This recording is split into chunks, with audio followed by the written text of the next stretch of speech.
Alright, what's going on everybody? My name is Tyler, and welcome back to another car review.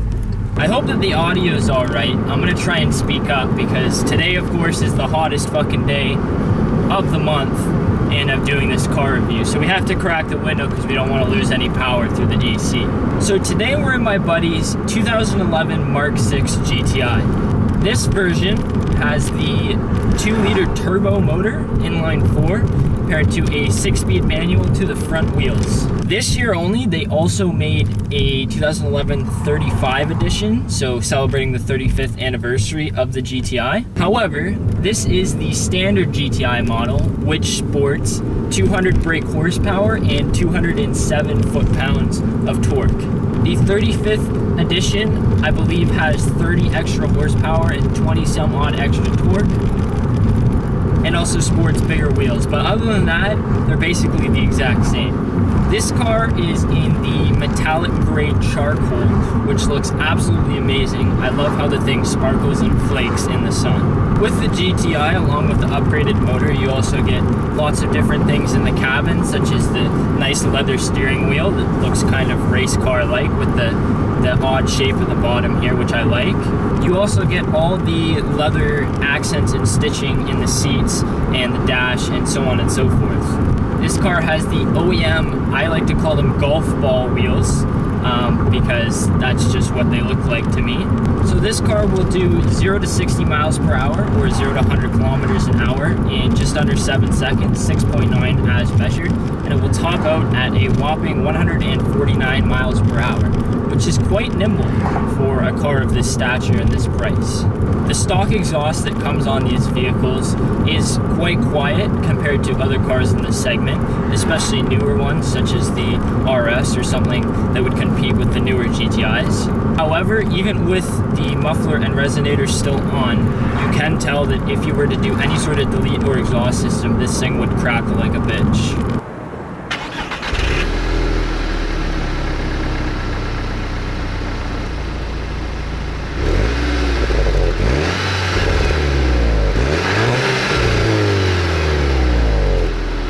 The red line on this car, as according to the dash, is $6.5 grand, but I'm sure that it would go higher and I'd rather not test it. This car comes standard with LED headlights, so you get that blue headlight instead of the yellow boring and foggy headlight.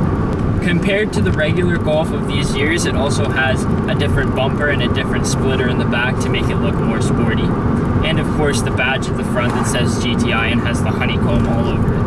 The first thing that I noticed when I got in were these seats. Even though I'm a little bit skinny for them, the bolstering is quite large, so I fit very nicely and they're extremely comfortable. Although the shifter does look a bit cheap, it doesn't feel very cheap, and it actually fits in your hand very nicely.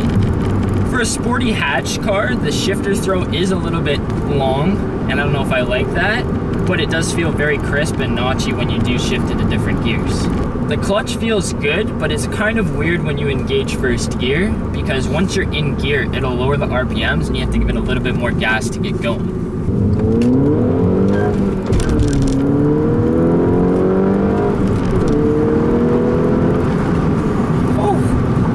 The traction control system on this thing is kind of magnificent, as in it doesn't quite work how other traction control systems do. Volkswagen obviously understand the mind of a guy who wants to drive a car like this, because the traction control, unlike in my GTI, doesn't just fucking stop you dead as soon as you break traction.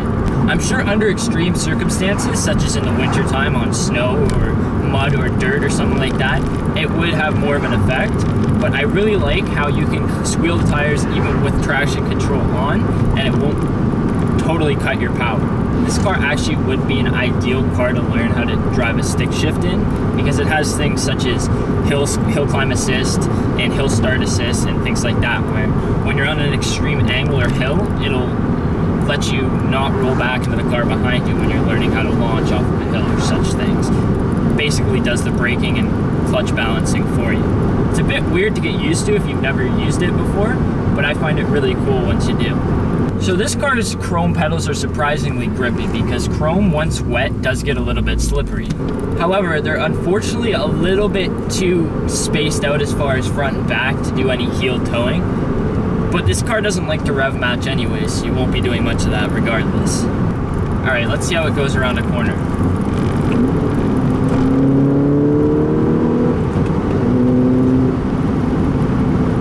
Not bad, a little bit of body roll, but nothing that can't be fixed with sway bars or end links or something. The steering feels surprisingly tight though for stock.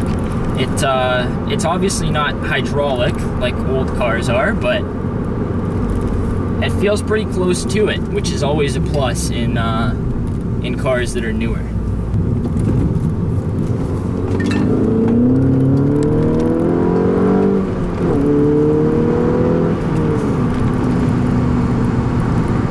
Slowing down. Once you load it into a corner and that body roll sticks, that's when you really get your turning power.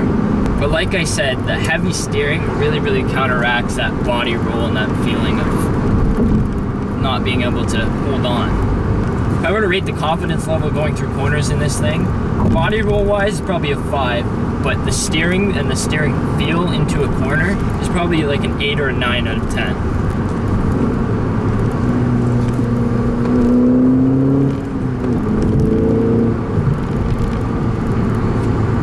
Under power and cornering, it doesn't want to break traction. Now there's Avid and Vigor tires on this thing, so they're not the worst tires in the world, but I am surprised at how well it does in corners as far as grip goes. Alright, second gear roll on.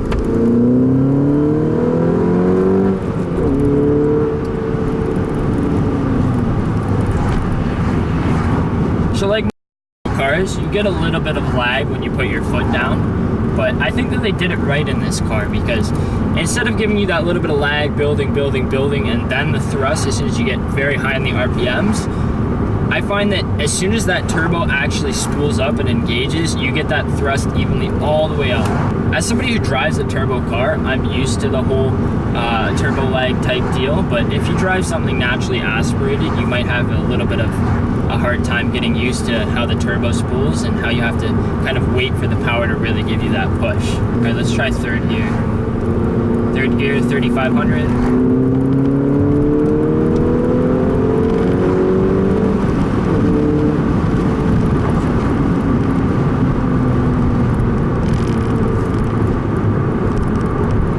Tell you how fast that was.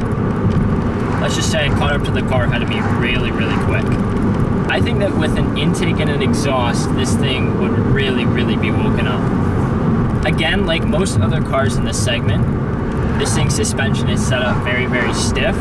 Not break your back stiff, especially with the seat helping me out, but it allows you to feel every little dip and divot in the road. Not as much through the steering wheel, but just through your chair and your butt and how the car is going over the bumps with the suspension.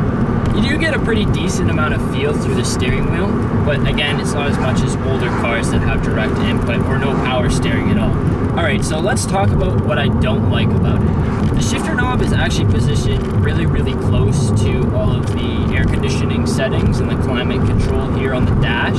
So sometimes when you're shifting into the top row of gears, you'll hit a button or you'll slam your hand off of the thing, and sometimes I like resting my hand on the shifter, just above it, I guess, and it kind of gets pinched in between that area there.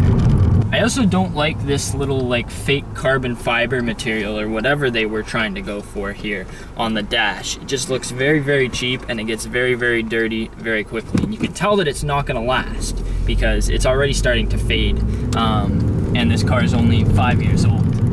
Just like in previous GTI models, this car still doesn't have very much visibility out the hatch window.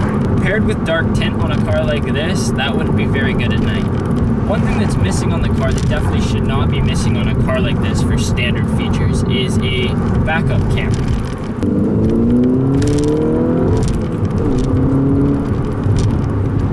There's even a large screen with a bunch of high-tech electronics obviously already put in the car. Why not just install a backup camera and live feed it to here when you're in reverse gear? Alright, uphill 0 to 60, here we go.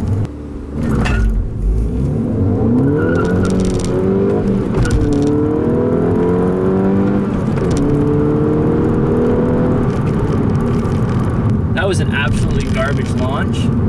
I'm sorry. But, yeah. So one thing that I find funny and ironic about this car is even though the make a call button or the Bluetooth call button is on the steering wheel, the rest of the controls, muting or pairing or things like that, are up here. So once you're on your call, if you want to mute or do anything else, then you have to take your eyes ironically off of the road and press a button up here. Speaking of up here, they still haven't changed the basic design of the sunroof. It's just a knob with a dial that clicks back and forth to up position, and then you can go from closed to open, and then in between. Unfortunately, it's still on the same dial, just like my car. So if you don't click it into the right spot, then your sunroof is going to be open slightly, and it's going to be annoying. All right, third gear, 4 grand.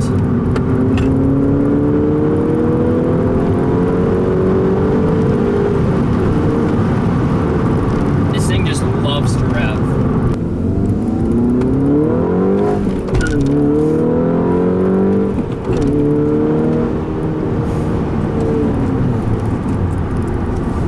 One thing that I gotta hand it to the Germans for is the fact that you could be going really quick in this car and you don't know it. Like, it's really, really easy. You could basically just cough and you're going fucking 100. That also might be due to the fact that you can't really hear the exhaust in the back. It's mostly engine noise, so you really got to keep an eye on your gauges more than being able to hear where your RPMs are at and so on. But compared to a lot of other cars, this car definitely doesn't give you that sense of speed right away.